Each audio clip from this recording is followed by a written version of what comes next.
Muslim mesti PNS atau kini ada misalkan orang sebagai seorang tentara siap ditempatkan di negara manapun, dalam kondisi manapun, apapun, dengan dalil atau nilai-nilai patriotisme di hatinya. Maka Bapak Ibu, ketika akidah seseorang sudah menghujam di dalam dadanya, ikonyo lebih komitmen pula lebih siap dengan konsekuensi keimanannya terhadap apa yang Allah perintahkan dan apa yang Allah larang. Sami'na wa ta'na. Ini Bapak Ibu, buah yang pertama. Tapi kalau seandainya akidah orang masih lemah, itu banyak tantangan baginya, sulitnya untuk itu ada sebuah perintah kadang-kadang mencari-cari hilah, mencari-cari jalan supaya jangan itu. Terkadang sebuah amalan, sebuah perintah datang, tahunya itu hukumnya, sunnahnya tinggalkan. Oh, sunnahnya, makanya tinggalkan. Ketika mengetahui bahwa sunnah itu ketika dikerjakan berpahala akan tidak apa-apa, makanya karena akidahnya belum tertanam. Baik itu juga Bapak Ibu, ketika memahami sebuah larangan, oh makruhnya, makanya kako. Karena itu tadi, karenanya hanya memahami sebuah hukum taklifi dari sudut pandang fikih saja, tapi dia tidak lihat bagaimana pengaruhnya terhadap keimanan. Ketika iman seseorang lemah, maka sifat sami'na wa ata'na ini Bapak Ibu terhadap semua perintah Allah dan perintah dan larangan Allah dan Rasulullah ini memang tidak akan kuat ketika akidahnya pun tidak kuat. Maka ini yang pertama, orang yang berakidah kuat, Bapak Ibu yang Allah muliakan, dia akan taat kepada setiap perintah dan larangan Allah dan Rasulullah. Yang kedua Bapak Ibu yang Allah muliakan, orang yang berakidah kuat, orang yang sudah tertanam akidah di dalam dasar hatinya, maka dia akan merasakan kehidupan yang aman. Orang kini Bapak Ibu banyak pancameh. Oh, timbul kini kasus virus corona. Alah heboh lah orang, alah panik lah orang. Seakan-akan tidak ada keamanan dalam kehidupan ini karena memang tidak punya akidah. Padahal Nabi SAW telah mengatakan, ketika Nabi SAW menasihati Abdullah bin Abbas, Nabi katakan, wa'alam annal ummata law ijtama'u ala an yanfa'uka bi syai'in lam yanfa'uka illa bi syai'in qad katabahu Allahu lak. Sekiranya berkumpul semua manusia untuk memberikan sebuah manfaat kepadamu wahai Abdullah bin Abbas, maka tidak akan mampu mereka memberikan manfaat kecuali manfaat yang telah Allah tetapkan. Dalam hal ini Bapak Ibu masalah takdir. Orang kalau seandainya tidak punya akidah, yang terjadi dulunya tidak ada rasa aman dalam menjalani kehidupan. Tapi orang ketika sudah memiliki akidah Bapak Ibu, apa dalam masalah kehidupannya dia akan tenang menghadapinya. Bapak Ibu yang Allah muliakan, sebagaimana yang difirmankan oleh Allah Subhanahu wa taala dalam surat Al-An'am ayat 82, di mana Allah mengatakan, alladzina amanu wa lam yalbisu imanahum zulmin. Orang-orang yang beriman dan mereka tidak mencampuri keimanan mereka dengan kezaliman, dengan kesyirikan. Ulaika lahumul amn. Bagi mereka itu adalah rasa aman. Wa hum muhtadun. Dan mereka itu adalah orang-orang wajib. Ada orang yang mengatakan badai di negara kafir, di Amerika, di Eropa, di Australia, jauh lebih sedikit angka kriminalitasnya. Badai awak di Indonesia ko yang mayoritas muslim, justru kebanyakan angka kriminalitas awak lebih daripada negara-negara maju tu lain. Diskaitkan agama. Bapak Ibu yang Allah muliakan, sebenarnya sedikit atau banyaknya angka kriminalitas ini dipengaruhi oleh berbagai banyak faktor. Dan memang salah satunya bagaimana penerapan nilai-nilai agama itu dalam sebuah negara. Di samping juga ada nilai-nilai faktor-faktor kesejahteraan, kesetaraan. Bapak Ibu yang Allah muliakan, cerita dari kawan-kawan kita yang kuliah di Mesir dahulu, orang-orang dari Kazakhstan, Uzbekistan, negara mereka Ada musim angin, ada musim dingin, ada musim gugur, ada musim semi. Dan kawan-kawan kita Bapak Ibu yang dari Rusia itu mengatakan, kami jauh lebih bersyukur ketika musim dingin dibandingkan ketika datang musim panas. Kita tanyakan, Pak Demo itu.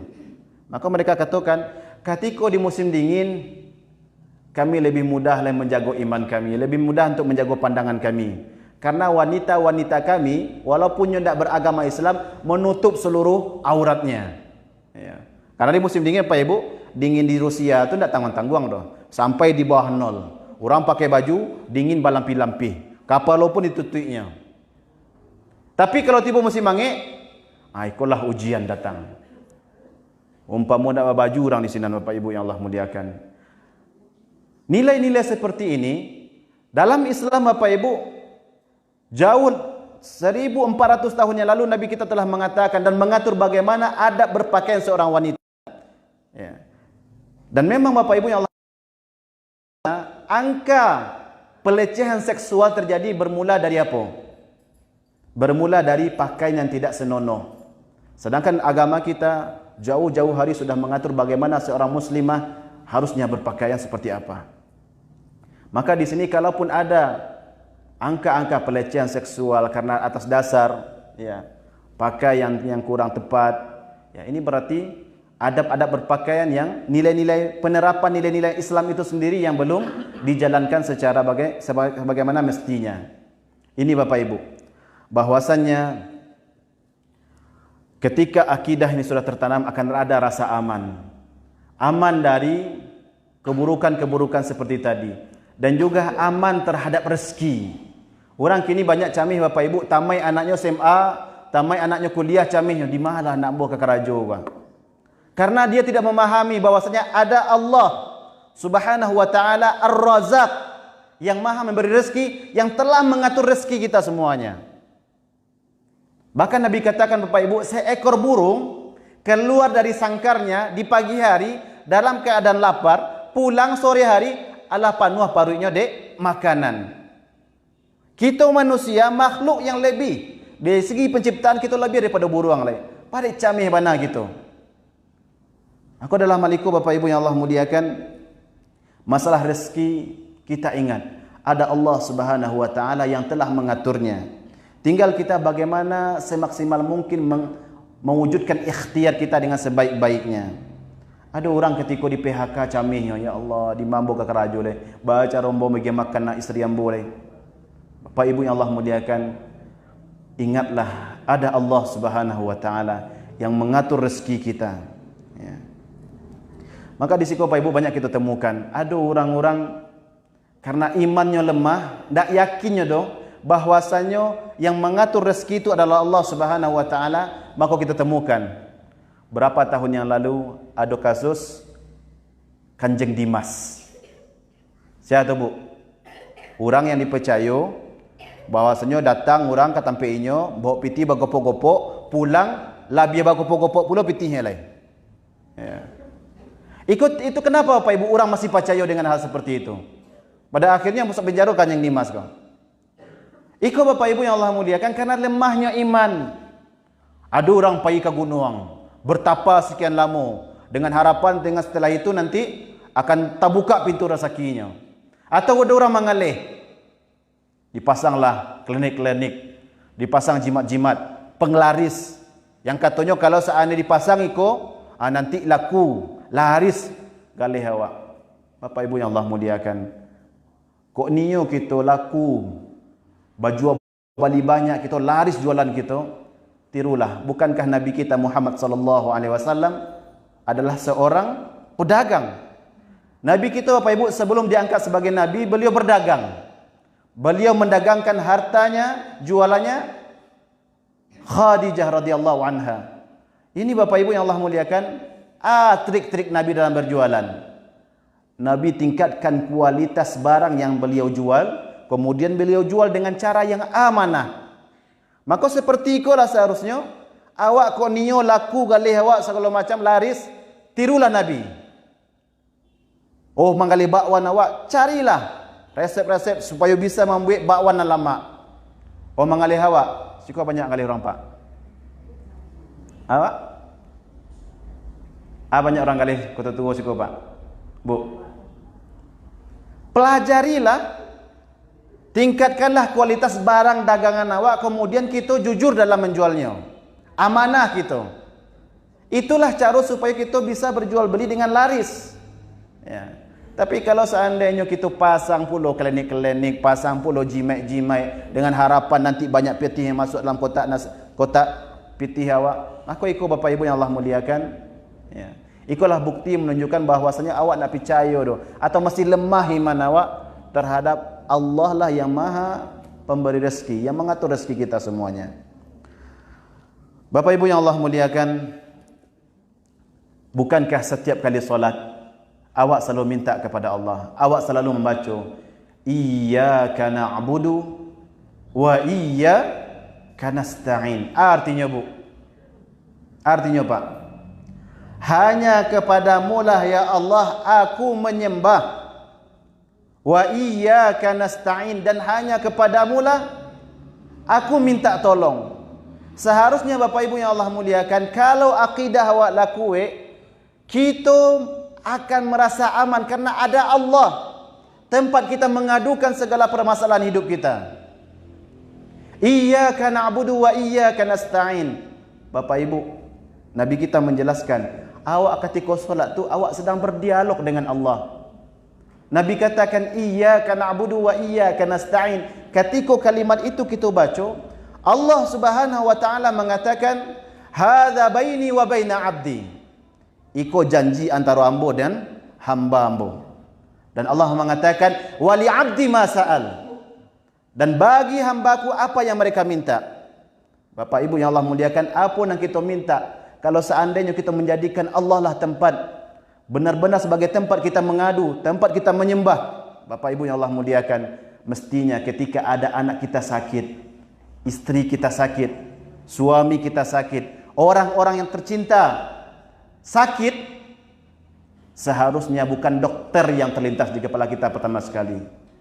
Tapi banyak orang kini Pak, kok sakit anaknya terlintas loh, mesti segera dibawa ke puskesmas, mesti segera dibawa ke dokter, ke klinik.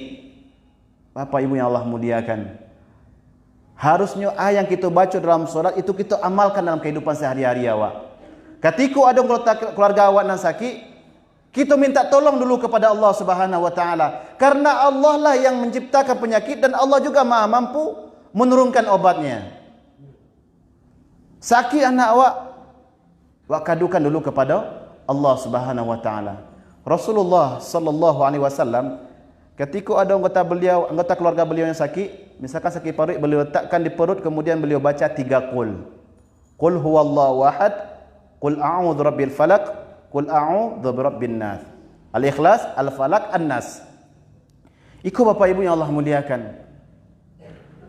Kalau apapun masalah kita, sekecil dan seremeh apapun Bapak Ibu, jangan kadukan ke orang dulu. Ke Allah kita kadukan dulu. Masalah jo suami, masalah jo istri, masalah jo anak, jo minantu, jo orang, jo rekan kerja awak, jo sahabat awak, jo kerabat awak, kadukanlah pertama kali kepada Allah sebelum kita curhat kepada orang-orang terdekat awak. Bangun kita di tengah malam, tahajud kita, kemudian kita kadukan semua keluh kesah awak, kita kadukan kepada Allah Subhanahu wa taala. Bukankah Allah yang mampu menurunkan jalan keluar untuk kita, membukakan jalan keluar untuk setiap permasalahan kehidupan kita? Iku Bapak Ibu yang Allah muliakan. Sebelum kita curhatkan kepada kawan awak, orang terdekat awak, kadukan dulu kepada Allah Subhanahu wa taala. Karena inilah pengamalan dari iyyaka na'budu wa iyyaka nasta'in. Orang Bapak Ibu kalaulah ada akidah di hatinya, takkan camehnya menjalani kehidupan tu. Apapun masalah, sagadang apapun, inyo punya Allah Subhanahu wa taala tempat dia mengadu, tempat dia mencurhatkan segala isi hatinya. Ini Bapak Ibu yang Allah muliakan yang nomor 2. Yang nomor 3 Bapak Ibu, akidah yang sudah tertanam dengan benar dan menghujan di dalam hati, ini akan membuat seseorang terhindar dari keburukan. Baik itu keburukan dirinya sendiri maupun keburukan orang lain. Di Jepang Bapak Ibu, ada sebuah perusahaan, wallahu a'lam apakah perusahaan ini mobil atau perusahaan, pokoknya teknologi lah. Nyo punya pabrik. Buruh pabriknya ini Bapak Ibu kebanyakan orang beragama Islam. Tapi general manager atau induk samangnya Bapak Ibu iko bukan muslim. Tapi setiap bulan secara berkala didatangkanlah ustaz-ustaz ke pabriknya, kemudian diberikan ceramah kepada pegawai-pegawai pabrik. Lalu ada seorang ustaz bertanya, apa kan tak orang Islam dah? Bahade apa undang ustaz-ustaz ko untuk memberikan kajian kepada pegawai-pegawai pabrik apa? Cek general manager ko, cek majikan ko Bapak Ibu. Semenjak adanya kajian-kajian ko, lebih berkuranglah angka kehilangan di pabrik Ambo. Angka pencurian di pabrik Ambo jauh lebih menurun.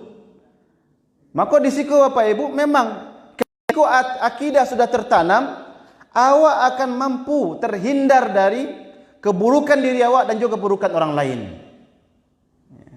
Karena Nabi kita Nabi Muhammad sallallahu alaihi wasallam menjelaskan dalam hadis yang diriwayatkan oleh Imam Abu Daud rahimahullahu taala, Nabi katakan Bapak Ibu, wala yasrikus sariq hina yasriq wa huwa mu'min. Tidak akan mungkin seorang pencuri ketika dia mencuri dia dalam keadaan beriman. Tak mungkin dah Bu orang kamaliang sedangkan hatinya kok sedang diperkokoh oleh keimanan. Orang kalau maliang Bapak Ibu imannya lemah. Kita cari Bapak Ibu yang Allah muliakan, koruptor itu Pak ada Bu, ada enggak S1, S2, S3, profesor ya. Lah tinggi-tinggi ilmunya Bapak Ibu, tapi korupsinya, maliangnya. Kenapa? Ilmu yang mereka pelajari selama ini hanya ilmu untuk mendapatkan dunia, tapi kosong dengan akidah. Maka mereka walaupun berilmu tinggi, tetap mencuri. Walaupun di antara mereka mungkin ada yang tamatan kuliah agama ya. Tapi mungkin karena ketika mereka melakukan itu, ya memang imannya sedang lemah, hatinya sedang kosong. Maka ini Bapak Ibu, orang kalau beriman kuat, tertanam akidah di hatinya, dia akan terhindar dari keburukan dirinya dan keburukan orang lain. Bapak Ibu yang Allah muliakan, akidah yang benar ini bisa menghindarkan seseorang dari perbuatan keji. Karena Nabi kita pun mengatakan, wala yazni zanin hina yazni wa huwa mu'min. Tidak mungkin dah seorang penzina ketikanya sedang berzinanya dalam keadaan beriman. Kini kita cari apa Ibu yang Allah muliakan, betapa lemahnya, betapa jauhnya generasi kita dari akidah ini. Dahulu Bapak Ibu ada orang berzina. Bahkan di zaman Nabi juga ada orang berzina. Di zaman kini Bapak Ibu yang Allah muliakan, orang berzina tidak tanggung-tanggung doh. Berzina nyo rekam kemudian nyo sebarluaskan. Banyak gini Bapak Ibu di media sosial tersebar video perselingkuhan, video perzinaan. Iko Bapak Ibu, di mana letak iman mereka? Bagaimana pendidikan yang mereka kecap selama ini? Sehingga perbuatan sekeji itu direkam, disebarluaskan. Bapak Ibu yang Allah muliakan, di zaman Rasulullah juga ada kasus perzinaan. Datang seorang wanita menghadap kepada Nabi SAW. Wahai Rasulullah, aku sedang hamil. Anak yang ada di kandunganku ini adalah anak zina. Tapi wahai Rasulullah, aku benar-benar menyesal. Aku benar-benar bertaubat dan aku ingin disucikan wahai Rasulullah. Tegakkanlah hukuman atas diriku dan dengan itu aku berharap aku bisa suci dengannya. Padusiko Pak Ibu datang menghadap Nabi, mengakunya di hadapan Nabi SAW dia telah mengandung anak zina. Tapi apa kata Nabi? Irji'i hatta tada. Pulanglah engkau sampai anakku lahir. Pulangnya ke rumah Pak Ibu, selama 9 bulan rawat kehamilan itu sampai akhirnya anakku lahir. Kalau emak-emak ambo lahir anak anyo bidan tak boleh ngari-ngari dah. Istirahat saja sampai jatuh sampai tidur. Tapi pada usiku Bapak Ibu, lahir anaknya sedang merah-merah tu nyo bawa ke hadapan Nabi SAW. Wahai Rasulullah, caliaklah. Anakku lah lahir wahai Nabi. Sucikan aku wahai Nabi, dirikan hukuman atasku agar hukuman itu bisa mensucikanku. Tapi kata Nabi, pulanglah engkau. susukan anakku dulu. Berikan hak susunya. Pulanglah wanita aku ke rumahnya, kemudian nyo rawat anakku, nyo susui. Selama 2 tahun nyo balik ke Nabi. Akhirnya ke Nabi SAW, wahai Rasulullah, lihatlah anak ini, sudah bisa dia makan roti. Sekarang wahai Nabi, dirikan hukuman atasku, sucikan aku. Lalu Bapak Ibu, Nabi ambil anak bayi itu, diserahkan kepada sahabat, kemudian digali lubang, masukkan wanita, kemudian dirajam sampai dia mati. Bapak Ibu yang Allah muliakan, lah mati pada usia itu, kecil Rasulullah, mari kita solatkan. Ada di antara sahabat yang mengatakan, wahai Nabi SAW, atusalli wa qad zanat, wahai Rasulullah, apakah engkau akan menyolatkannya padahal dia telah berzina? Tapi Bapak Ibu, kecil Nabi SAW, laqad tabat taubatan law qusimat ala 70 min ahli al-Madinah lawasi'anhu. Memang dia telah berzina, tapi dia telah bertaubat. Bahkan taubatnya ini, kalau seandainya dibagikan kepada 70 penduduk Madinah, sudah mencukupi mereka. Dalam artian Bapak Ibu, ku ada puluh penzina 70 orang tadi kalangan kaum penduduk Madinah, dengan taubatnya wanita ini, Nabi menggambarkan dalam ini betapa luar biasa dia benar-benar menyesalinya. Dia benar-benar telah ingin bertaubat kepada Allah Subhanahu wa taala. Bapak Ibu yang Allah muliakan, Nabi katakan dia benar-benar bertaubat. Dan kalau dibagikan kepada 70 penduduk Madinah, itu sudah mencukupi taubat mereka. Maka di sini Bapak Ibu yang Allah muliakan, yang mengantarkan padusi tadi untuk menghadap Nabi. Padahal tidak tahu orang doh, Nabi pun tidak tahu beliau telah berzina. Tapi beliau mengaku di hadapan Nabi SAW, siap menanggung malu dan siap menanggung hukuman. Akidah tadi Bapak Ibu. Karena beliau faham, seharusnya seorang Muslim, ketika dia melakukan sebuah kemaksiatan, dia benci dengan kemaksiatan itu. Seperti dia benci dan tidak ingin nanti di hari kiamat dicampakkan ke dalam neraka. Seperti itu Bapak Ibu yang Allah muliakan. Kini orang lah berzina, direkam, disebarluaskan. Na'udzubillah min dzalik Bapak Ibu yang Allah muliakan. Inilah bahwasanya seseorang ketika berakidah, maka dia akan terhindar dari kekejian. Begitu juga Bapak Ibu yang Allah muliakan, ketika seorang Bilal bin Rabah yang sanggup menahan panasnya matahari, diazab, disiksa oleh kafir Quraisy saat itu. Kita sama-sama tahu kisah tentang Bilal bin Rabah. Dibentangkan, diletakkan, dijemur di atas pasir, dan pasir di tanah, pasir di negeri Arab itu Bapak Ibu berbeda dengan pasir yang ada di negeri kita ini. Kalau tibu angin-angin Bapak Ibu ndak alang angin itu. Ndak taluk kita ndak batrompa jalan di atas pasir di negeri Arab itu. Kalau tiba musim dingin, sangat dingin sekali. Dan di atas rasa panas seperti itu Bapak Ibu dijemur seorang Bilal. Kemudian di atas badan Bilal itu diletakkan sebuah batu yang besar. Tapi beliau tahan, beliau ucapkan, beliau istiqamah, ahadun ahad. Karena akidah Bapak Ibu. Begitu juga dengan Khabbab ibn al-Ard. Beliau pernah ditanya oleh Umar bin Khattab, wahai Khabbab, ceritakan kepadaku tentang siksaan yang paling menyedihkan, yang paling menyakitkan yang pernah engkau terima dari bangsa Quraisy. Khabbab pada awalnya tidak mau menceritakannya Bapak Ibu. Tapi suatu ketika lepas ridak beliau, pakaian yang menutup punggung beliau. Ketika tak buka Bapak Ibu, nampaklah dia orang sebuah pemandangan yang tak pernah dicaliat dia orang selama itu. Dari punggung Khabbab kau akan ketahuan seperti luar biasa, seperti apa luar biasanya siksaan yang pernah beliau dapatkan. Lalu beliau ceritakan, ambo dahulu dibentangkan bara api, kemudian diletakkan punggung ambo di atas itu. Dan tak ada yang mengurangi panasnya bara api tersebut kecuali dagingku yang sudah meleleh menjadi cairan, kemudian menetes di atas bara api tersebut. Ini Bapak Ibu yang Allah muliakan, akidah. Akidah ini jugalah yang membuat seorang Masyitah binti Fir'aun. Masyitah siapa Bapak Ibu? Masyitah kau bukan nama. Masyitah kau nama profesi. Sebuah profesi, tukang sisir anaknya Fir'aun. Beliau ini Bapak Ibu yang Allah muliakan, Nabi SAW ketika dibawa Isra Mi'raj oleh malaikat, Nabi mencium sebuah bau yang harum.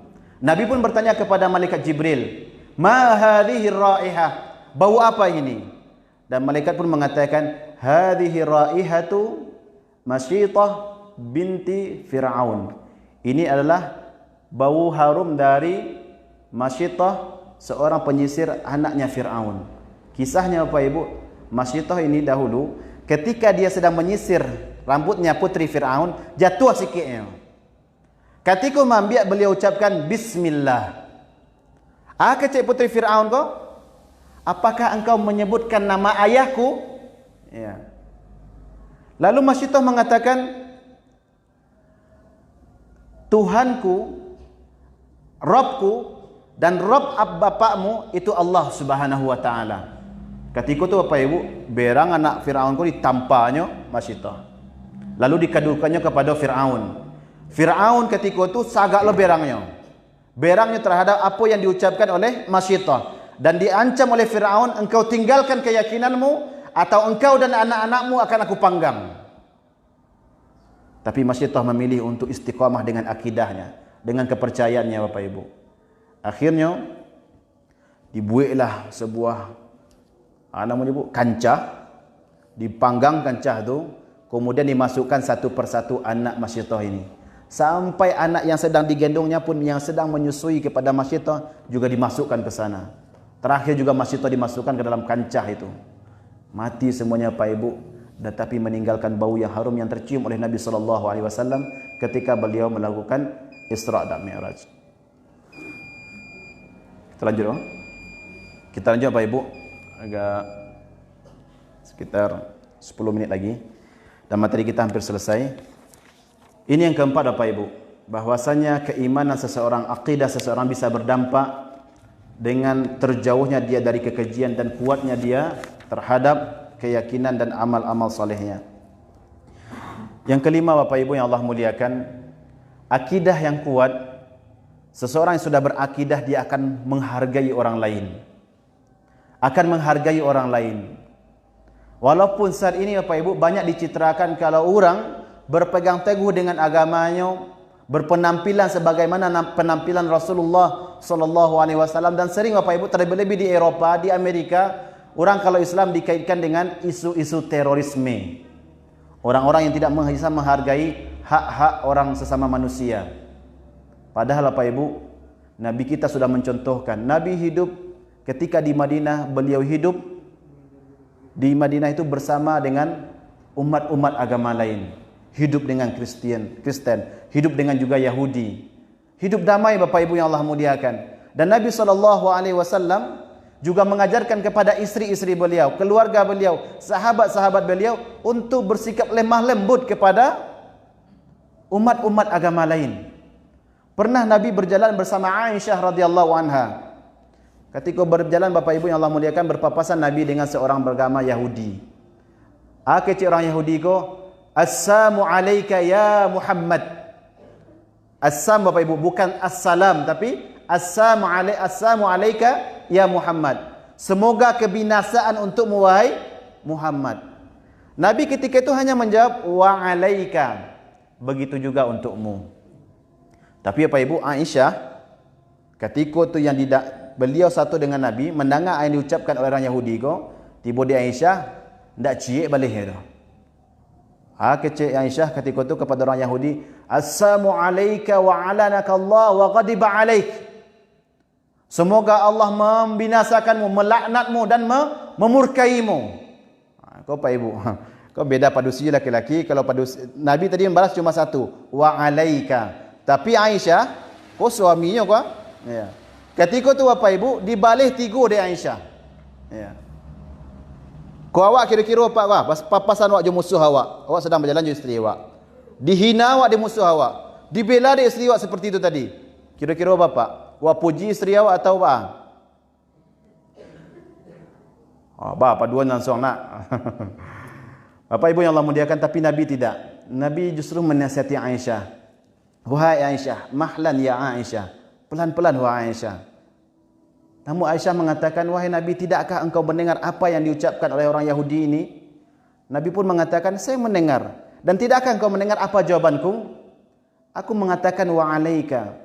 Dan aku tahu, ketika dia berdoa keburukan untukku, Allah tidak akan mendengarnya. Tapi ketika aku berdoa untuknya, Allah akan mendengarkan.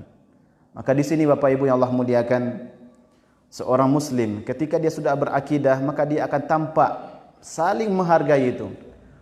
Akan menghargai hak-hak orang lain, bahkan menghargai orang-orang yang tidak seakidah dengannya. Maka ini Bapak Ibu yang Allah muliakan, Nabi pun mengatakan, man qatala muahidan lam yajid raihatal jannah. Nabi kita mengatakan Bapak Ibu, siapa membunuh orang-orang kafir yang dalam penjagaan, ya, kafir zimmi, maka ini Bapak Ibu, kalau ada di antara kaum muslimin yang membunuh mereka, maka mereka, Nabi katakan, tidak akan mencium wanginya bau surga. Seperti ini ajaran Islam. Lalu bagaimana orang mengatakan ajaran Islam tidak toleran, ajaran Islam adalah ajaran kekerasan, ajaran terorisme? Maka ini Bapak Ibu, justru sebaliknya. Seseorang ketika berakidah benar, terhujam di dalam hatinya, dia akan toleran, dia akan menghargai orang lain. Lalu Bapak Ibu yang Allah muliakan, bahwasanya akidah yang kuat Bapak Ibu, ini membuat semua orang bisa menerima takdir apa yang telah Allah tetapkan untuknya. Karena apa yang telah terjadi pada diri kita Bapak Ibu, semuanya sudah Allah tuliskan. Allah mengatakan, qul la yusibanna illa ma kataballah. Ucapkanlah, tidak akan ada suatu musibah menimpa kita kecuali apa yang telah Allah tuliskan. Ini Bapak Ibu yang Allah muliakan, terkait masalah akidah, bahwasannya akidah ketika sudah tertanam dalam hati, ini akan menimbulkan buah-buah yang kita rasakan dalam kehidupan kita. Wallahu a'lam bishawab. Sebelum kita azan, seandainya ada pertanyaan dari Bapak Ibu, dan saya mau izin untuk minum. Bismillah.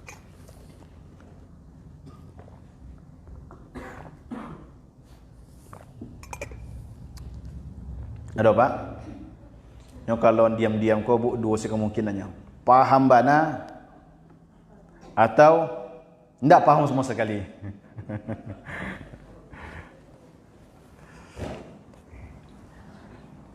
Mungkin terakhir Bapak Ibu, kalau tidak ada pertanyaan, sekarang ini alhamdulillah kita sudah berada di awal bulan Rajab. Mudah-mudahan Allah bukakan, Allah berikan taufik kepada kita sehingga kita bisa bertemu dengan bulan yang agung, yaitu bulan Ramadan. Kurang lebih sekitar 60 hari lagi Bapak Ibu. Karena setelah Rajab ada Sya'ban. Setelah Sya'ban baru masuk Ramadan. Di sini Bapak Ibu kita ingatkan, banyak tersebar di media sosial atau banyak berita-berita tersebar tentang bahwasanya dianjurkan amalan-amalan tertentu di bulan Rajab. Kita katakan di sini Bapak Ibu, menukil dari kalam ulama seperti Al-Imam Ibn Hajar Al-Asqalani. Beliau mengatakan Bapak Ibu, tidak ada satupun dalil-dalil yang sahih yang menjelaskan bahwasannya ada amalan-amalan khusus yang mesti dilakukan di bulan Rajab. Kebanyakan riwayat-riwayat yang ada Bapak Ibu itu tidak bisa dipertanggungjawabkan dan tidak bisa pula diamalkan. Karena Bapak Ibu, kalau kita ingin beramal, ada sebuah kaidah yang mesti kita fahami bersama. Kalau kita beribadah Bapak Ibu, beramal, hukum asal dari sebuah ibadah atau amalan tauqifiyah atau haram. Kita tidak boleh menyembah sesuatu, kita tidak boleh melakukan sebuah peribadatan sampai ada dalil, ada perintah dari Allah dan Rasulullah. Berbanding terbalik dengan hukum muamalah. Hukum asal dari sebuah muamalah, boleh seorang manusia, seorang muslim melakukan apapun bentuk muamalah selagi tidak ada dalil yang melarangnya. Tapi kalau ibadah Pak Ibu, tidak boleh kita mengarajakan sesuatu kecuali dengan perintah yang jelas kesahihannya. Maka di sini Bapak Ibu yang Allah muliakan, untuk masalah ibadah-ibadah yang dikhususkan di bulan Rajab, para ulama kita mayoritas mereka mengatakan bahawa tidak ada amalan khusus untuk dikerjakan di bulan Rajab. Bulan Rajab memang adalah sebuah bulan haram. Namun di sini Bapak Ibu yang Allah muliakan, statusnya sama dengan bulan haram-haram lainnya. Kita semua-semua tahu bulan haram ada ampe. Yang pertama Abu bulan haram.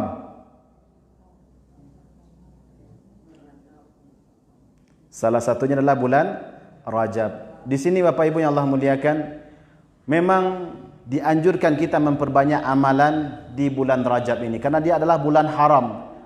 Tapi di sini Bapak Ibu tidak ada amalan-amalan khusus. Maka kalau Bapak Ibu ingin solat, solatlah sebagaimana biasanya. Kita solat fardu, memperbanyak solat-solat sunnah, solat rawatib kita jago, malam hari kita bangun tidur, kemudian dirikan qiyamul lail, solat tahajud kita, solat witir kita. Maka Bapak Ibu lakukanlah sebagaimana biasanya. Termasuk juga berpuasa Bapak Ibu. Tidak ada puasa khusus yang dikhususkan di bulan Rajab. Kalau Bapak Ibu ingin puasa, puasalah seperti mana bulan-bulan biasa sebelum-sebelumnya. Pada bulan-bulan seperti biasanya. Kita puasa Senin Kamis, kita puasa 3 hari puasa Ayyamul Bait, kita puasa dengan puasa-puasa yang sunnah-sunnah atau puasa Daud. Maka di sini Bapak Ibu boleh seseorang melakukan, tetap dianjurkan kita melakukan amal-amal soleh di bulan Rajab ini. Tapi ketika mengkhususkan sesuatu, iko butuh dalil, butuh perintah. Apakah ada perintah dari Allah dan Rasulullah yang benar-benar bisa dipertanggungjawabkan secara hukumnya? Tapi kalau seandainya tidak ada Pak Ibu, lebih baik kita tahan diri kita untuk melaksanakannya. Karena hukum asal sebuah amalan atau peribadatan, hukum asalnya adalah tauqifiyah, berhenti kita mengerjakannya sampai ada perintah. Atau pada hukumnya asalnya adalah haram. Kapan boleh kita kerjakan? Ketika sudah ada dalil yang sahih tentang hal tersebut. Ini sebagai pengingat Bapak Ibu yang Allah muliakan, agar jangan sampai kita terangah, oh ini keutamaan. Kadang Bapak Ibu, tersebar media sosial ini ada baik dan ada buruknya. Sisi buruknya seperti itu, orang bebas saja men-share, membagi-bagikan informasi, yang terkadang orang yang membagikan, yang mengklik itu Bapak Ibu, yang membagikan itu tidak bisa mempertanggungjawabkan apakah ini benar atau tidak. Ketika ada sebuah konten, oh menarik kau mah, wah kau layak untuk dibagi kau, rancak kau mah. Rancak atau tidak itu Bapak Ibu, kalau berbicara tentang masalah agama, yang menilai rancak atau tidak rancak itu bukan perasaan awak, tapi hukum-hukum atau dalil-dalil yang menunjukkan apakah sebuah itu benar atau tidak. Ya. Jadi kalau Bapak Ibu yang Allah muliakan, jadi tidak sadu yang di-share orang itu mesti kita percayai. Tidak semua yang dibagikan orang yang langsung kita amalkan. Mesti kita cross check dulu, apakah ini benar atau tidak. Kadang dia sertakan dalil, hadis-hadis Nabi SAW atau kalimat-kalimat berbahasa Arab. Perlu kita tanya dulu terlebih dahulu, apakah dalilnya ini sahih? Kalau dia Al-Quran, maka Bapak Ibu yang Allah muliakan, Al-Quran semuanya benar, tidak ada yang tidak benar. Tapi kalau hadis Nabi SAW, ada yang lemah, ada yang sahih. Ya. Lemah di sini bukan perkataan Nabinya yang kita katakan sebagai hadis yang lemah, tapi tariqah atau jalan periwayatan sampai dia dinisbahkan kepada Nabi, inilah yang dikatakan ada yang lemah, ada yang sahih, ada yang hasan. Maka ini Bapak Ibu, kalau Al-Quran silahkan, tapi kalau hadis mesti kita kritis dulu, apakah ini sahih atau tidak, apakah ini dhaif atau justru ini adalah maudhu', dibuat-buat oleh orang lain. Ini kiranya Bapak Ibu yang dapat kita sampaikan pada pertemuan kita pada malam hari ini. Terlebih dan terkurang kita mohon maaf. Kalau ada yang benar, ini dari Allah dan Rasulullah. Kalau ada yang salah, Allah dan Rasulullah terlepas dari apa yang saya sampaikan. Aqulu qawli hadza astaghfirullah li wa lakum. Subhanakallahumma wa bihamdika ashhadu an la ilaha illa anta astaghfiruka wa atubu ilaik. Wassalamu alaikum warahmatullahi wabarakatuh.